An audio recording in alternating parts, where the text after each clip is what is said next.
जय हिंद साथियों। स्वागत करता हूं आप सभी का स्टडी एग्जाम एकेडमी पर। कोरोना वायरस पूरे देश में फैला, आप सभी को पता है, अभी भी फैल रखा है। पहले जो पहली लहर आई थी कोरोना की 2020 में, उस समय जो ये कोरोना है यह सबसे ज़्यादा फैला था शहरी इलाकों में, लेकिन इस बार 2021 के अंदर गाँव में फैल चुका है। बहुत ज़्यादा लोग यहाँ पर मृत्यु से यहाँ पर लेट रहे हैं। अधिकतर यहाँ पर युवा भी इसके अंदर शामिल है जो मौत का शिकार हो रहे हैं। मैं खुद कोरोना पॉजिटिव हुआ था, आप सभी को पता है। पूरी मैं आपको हिस्ट्री बताऊंगा कोरोना की कि यहाँ पर क्या पूरा खेल क्या चल रहा है। पूरी जानकारी आपको आज मिलने वाली है। सबसे पहले कोरोना का जो मैं पॉजिटिव हुआ था, सबसे पहले जो मुझे बुखार आया था नॉर्मल, वो मुझे 1 मई को आया था, 1 तारीख को, और आज 15-16 तारीख हो चुकी है। और मैं इतने दिन यहाँ पर अभी थोड़ा बहुत ठीक हुआ हूँ। अब मेरे स्वास्थ्य में काफ़ी सुधार हुआ है। मुझे लगातार बुखार 10 दिन रह चुका है। 1 तारीख को बुखार आया और मेरा बुखार 10 तारीख तक रहा। तो इस समय में काफ़ी आपको बता दूं, शरीर के अंदर बहुत ज़्यादा अंदर जलन सी रही। स्टार्टिंग में क्या हुआ, कैसे मुझे पता चला कि मुझे कोरोना है। देखो, अभी जो बीमारियां चल रही है वो 2 बीमारियां सबसे ज़्यादा चल रही है। एक तो कोरोना है, इसके साथ में जो दूसरी बीमारी है वो है टाइफाइड, पानी जरिया, जिसको आम भाषा में बोलते हैं। टाइफाइड सबसे ज़्यादा है। अब देखो, जो प्राइवेट में जब जाँच करवाते हैं खून की, तो वहाँ पर खून की जाँच में टाइफाइड आता है। और आप कोरोना की जाँच कराओगे RT-PCR गवर्नमेंट हॉस्पिटल में, तो वहाँ पर आपको कोरोना पॉजिटिव बताएंगे। दोनों के लक्षण लगभग समान है। तो कुछ लोगों की समझ में नहीं आ रहा कि कोरोना हो चुका है या टाइफाइड हो रखा है। इसकी वजह से लोग ज़्यादा मरे हैं। अभी जो लोग मर रहे हैं इसकी वजह से मर रहे हैं। अब टाइफाइड हो रखा है, दवा कोरोना की खा रहे हैं। कोरोना वायरस हो रखा है, दवा टाइफाइड की खा रहे हैं, तो इसकी वजह से मरे। अब देखो, स्टार्टिंग में क्या हुआ था, जब मुझे नॉर्मल बुखार आया, मेरे पूरे शरीर में, पाँव में, पूरे शरीर में दर्द हुआ, तो उसकी वजह से मुझे पता नहीं चला था कि मुझे कोरोना है। मुझे बिल्कुल भी एहसास नहीं हुआ। तो नॉर्मल बुखार आया, फिर अचानक नाइट में मुझे सांस लेने में दिक्कत हुई। तो मैं रूम से बाहर गया और छत पर सांस लेने की मैंने कोशिश की, तो सांस की मुझे दिक्कत हुई स्टार्टिंग में। फिर मैंने दूसरे दिन इंजेक्शन लगवाया एंटीबायोटिक डॉक्टर से, और इंजेक्शन भी लगवाया और इसके अलावा टेबलेट भी ली। लेकिन उससे क्या हुआ, 2-3 घंटे तक बुखार होता है और वापस बुखार आ जाता है। मैं टेबलेट लेता, इंजेक्शन लगवाता, 1 घंटे 2 घंटे तक मुझे आराम मिलता, उसके बाद वापस बुखार आ जाता नॉर्मल। बाहर से देख रहे हैं तो बाहर का टेम्परेचर बिल्कुल नॉर्मल है। बाहर आप हाथ लगाओगे तो शरीर में बिल्कुल बाहर से आपको ठंडा दिखाई देगा, लेकिन शरीर के अंदर इतनी ज़्यादा जलन हो रही है, गर्मी हो रही है। तो अब करें क्या इस स्थिति में। लगातार मुझे ये स्थिति रही बुखार वाली, पूरे शरीर में दर्द तो ठीक हो गया 2-3 दिन बाद, लेकिन इसके अंदर देखो अलग अलग लक्षण है। श्वास की प्रॉब्लम भी नॉर्मल रहती है, लेकिन सभी में लक्षण सेम नहीं आते। मुझे खांसी की बिल्कुल प्रॉब्लम नहीं हुई, गले में बिल्कुल खराश भी वगैरह ज़्यादा नहीं हुई, नॉर्मल सी खराश थी। इसके अलावा कई लोगों को इसमें जुकाम भी लगता है, मुझे जुकाम भी बिल्कुल नहीं लगा। तो देखो, सिर में भी दर्द होता है कोरोना में, लेकिन मुझे सिर में दर्द नहीं हुआ। मुझे ज़्यादातर बुखार ने परेशान किया।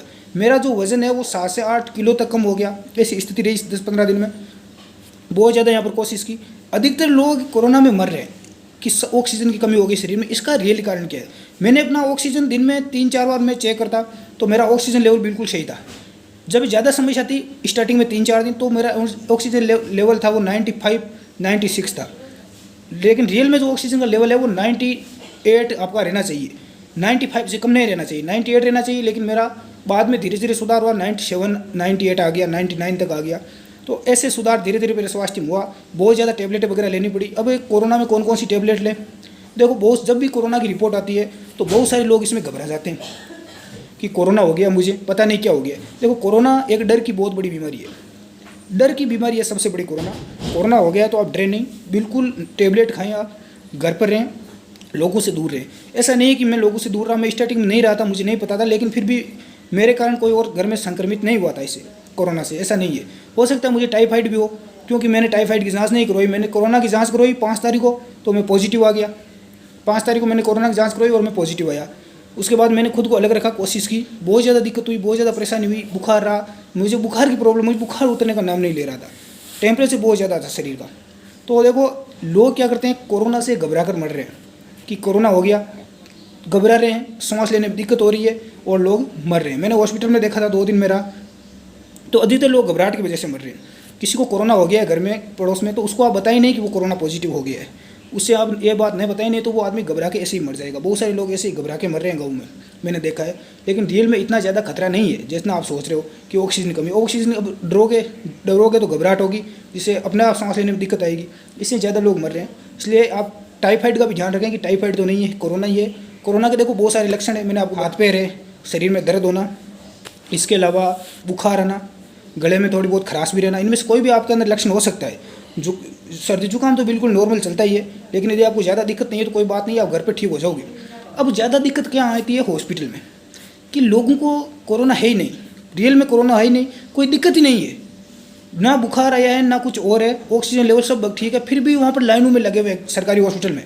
अरे जो बंदा रियल में जिसको समस्या है, जिसको रियल में समस्या है, वही वहाँ पर जाएँ, कोरोना की जांच करवाएं, बिना फालतू आप ज़्यादा भीड़ ना करें।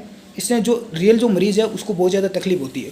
कुछ लोग थोड़ी बहुत परेशानी हो गई तो भाग के गए हॉस्पिटल में भर्ती हो गए, तो ऐसा ना करें। यदि ज़्यादा सीरियस मामला है तो जाए, मैं घर पे ठीक हो गया था, आप भी जाओ, घर पे ठीक हो जाओगे, दिक्कत वाली बात नहीं है।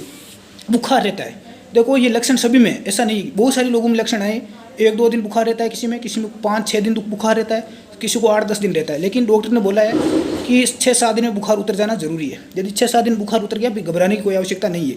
अतः आपसे मैं यही कहना चाहूँगा कि आप बिल्कुल भी डरे नहीं, घबराए नहीं। बिल्कुल मैं भी बहुत डरा था, उस टाइम घबराया था, लेकिन मैंने कंट्रोल किया था। ज़्यादातर लोगों की मौत हो रही है, इसका रीज़न है, पहला तो घबराहट, डर और घबराहट की वजह से हो रही है। दूसरा जो इसका रीज़न है वो ये है कि जिन लोगों को पहले से प्रॉब्लम है, जिसको हार्ट की प्रॉब्लम है, डायबिटीज़ है, अस्थमा की बीमारी है, शुगर इस मामले में बहुत ज़्यादा हाई हो जाती है, इसलिए इसका भी आप ध्यान रखें। ऐसे जो मरीज़ है उनको थोड़ा दूर ही रखें और बचाव करें, मास्क वगैरह लगाएं, हाथों को वगैरह को आप साफ करते रहें, बार बार मुंह के हाथ ना लगाएं, नाक के ना लगाएं। वैसे घबराने वाली उतनी बात है नहीं, जो लोग ज़्यादा मर रहे हैं वो डर की वजह से ही मर रहे हैं, ये मैं बता दूं आपको। मैंने बहुत सारे मरीज़ देखे हैं जो डर और घबराहट की वजह से मर रहे हैं, इसलिए आप सावधान रहें, सतर्क रहें।